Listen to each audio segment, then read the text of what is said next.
À cette compagnie chinoise de télécommunications en plein cœur de la capitale rwandaise, les activités quotidiennes se font presque toutes les 24 heures.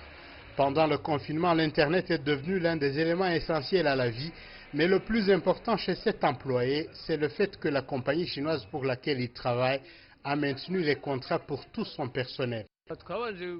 Les premiers jours, nous avons eu peur de perdre notre emploi ici, mais au contraire, la compagnie a engagé d'autres agents. Dans ce restaurant nommé selon la Grande Muraille de Chine, les activités ont repris après plusieurs semaines de confinement. Les employés se démènent, le nombre de clients est encore très réduit. Les pertes financières se sont fait sentir.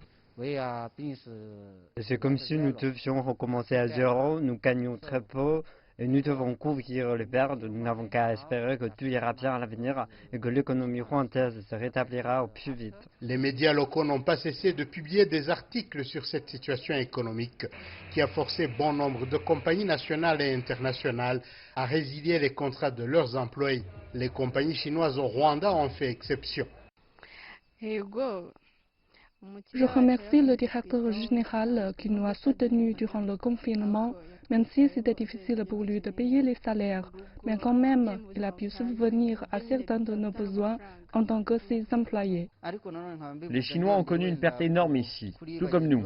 Mais ils ont décidé de maintenir nos contrats. Chez d'autres compagnies, au contraire, les gens ont perdu leur emploi.